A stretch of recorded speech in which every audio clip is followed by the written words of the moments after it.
Louvado seja nosso Senhor Jesus Cristo, para sempre seja Deus louvado e amado. Amados irmãos e irmãs, a nossa nutrição diária da Palavra de Deus para nós hoje, o Evangelho de Mateus, capítulo 21, dos versículos do 28 ao 32. Naquele tempo, disse Jesus ao chefe dos sacerdotes e aos anciãos do povo: Que vos parece? Um homem tinha 2 filhos. Dirigindo-se ao primeiro, ele disse: Filho, vai trabalhar hoje na vinha. O filho respondeu: Não quero. Mas depois mudou de opinião e foi. O pai dirigiu-se ao outro filho e disse a mesma coisa. Este respondeu: Sim, senhor, eu vou. Mas não foi. Qual dos 2 fez a vontade do pai? Os sumos sacerdotes e os anciãos do povo responderam: O primeiro. Então Jesus lhe disse: Em verdade vos digo que os publicanos e as prostitutas vos precedem no reino de Deus. Porque João veio até vós no caminho de justiça, e vós não acreditastes nele. Ao contrário, os publicanos e as prostitutas creram nele. Vós, porém, vendo isso, não vos arrependestes para crer nele.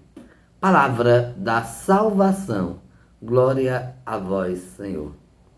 Jesus está novamente em confronto com os sumos sacerdotes e com os anciãos do povo. Logo, anteriormente, Jesus tinha sido colocado em xeque, querendo então colocar Jesus contra a parede sobre a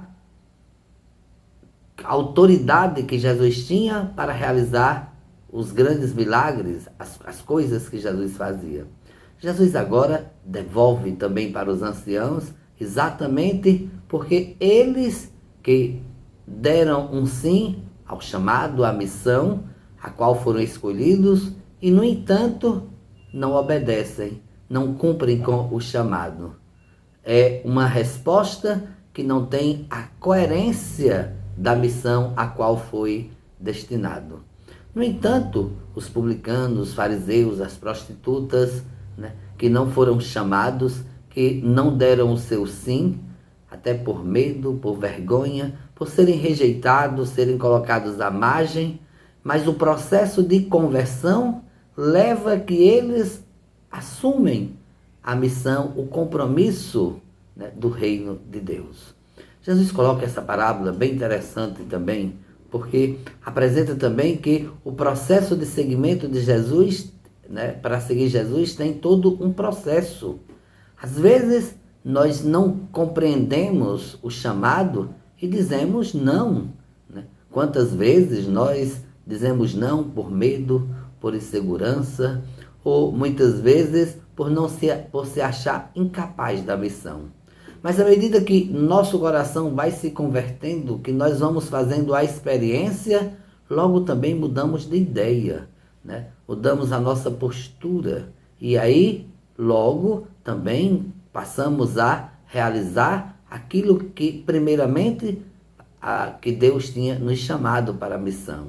É assim, precisamos ter uma resposta coerente ao chamado de Deus. Não é agir por impulso, dar um sim e não assumir o compromisso, mas às vezes o nosso não pode se transformar em um sim coerente, porque não compreendendo de imediato qual é o chamado, às vezes a gente diz não, e aí começa a vir no nosso coração, na nossa mente, começamos a viver e a compreender melhor o que Deus está querendo e logo transformamos o nosso não em um sim, através das nossas atitudes. E Jesus vai concluir o Evangelho sendo radical neste momento, que os publicanos e as prostitutas precederão aqueles que primeiro foram chamados e não assumiram a missão. E aqui vai a palavra dura para os anciãos e para os sumos sacerdotes. Que nós também possamos ter este cuidado, que nem todas as vezes nós damos o nosso sim e assumimos a missão. Deus não quer isso. Ele quer que nós tenhamos coerência. Também não vamos sair dando não para depois assumir. Não. Que a nossa resposta seja de imediata. que o nosso sim seja de imediato, porém, dentro desse processo de conversão e de transformação. É isso que Deus quer de cada um de nós. Um sim, mas um sim consciente, coerente com o nosso batismo, com o nosso chamado. Um bom dia e que Deus abençoe a todos.